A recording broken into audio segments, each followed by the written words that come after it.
suggested searches or on their social media. Your Android phones and iPhones are all listening to you. I told you the robots were taking over, and many popular apps like World News, Torch App, Cleaner for Android, Broadband Speak Test, and Funny Alarm Clock. Sunrise tech expert Val Quinn is joining us now. Morning, guys. This is frightening. It is really scary. Yeah, look, our phones have speakers in them, and apps ask for permission to use speakers, and they can switch on potentially and listen to you. What do you mean they ask permission?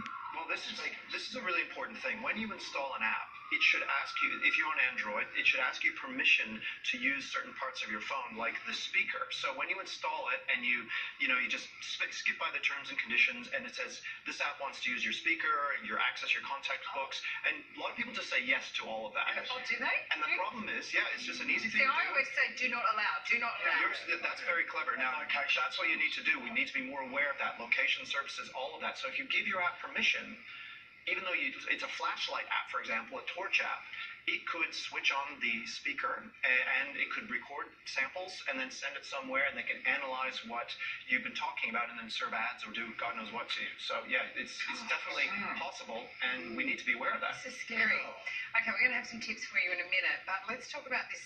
I think the story of the day, this Canberra Uni student, he's a 20-year-old, and he's been tracking the American military soldiers training in Afghanistan, well, not training in Afghanistan, and at Pine Gap, all around the world, the Pentagon, through their Fitbits. So all the soldiers are wearing Fitbits, and he can track them. That's right. They're jogging around these sensitive areas that may not even appear on maps, like in Afghanistan, and then all it does is it simply traces the buildings or the facilities, and even though there might not even be a map view, you can see where the actual running track was.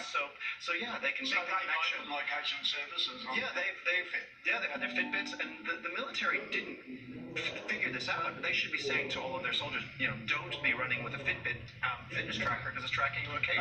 So there's a bit of information. So what else do we do apart from say don't allow? All these things. Yeah, apart from not allowing your phone to those things, you should install a security software, an internet security app like Norton 360. You should install that. On your smartphone? Yep, you can install it on your smartphones now. You can definitely limit access to your microphone. And I just don't think you should trust free apps, because if they're free, what are they really getting? Especially ones that are larger, like say it's a torch shouldn't be 5 megabytes, it should be small. So just don't trust free apps. So be very cautious of that. I like the free ones. And update your software too. I have to say, don't forget that, because newer software has new features to protect you against this stuff. Good tips. Thanks, Val. My pleasure, guys. Be wary. I know. It's better to be safe than sorry. It's news time. Here's Nat. Thank you, Sam.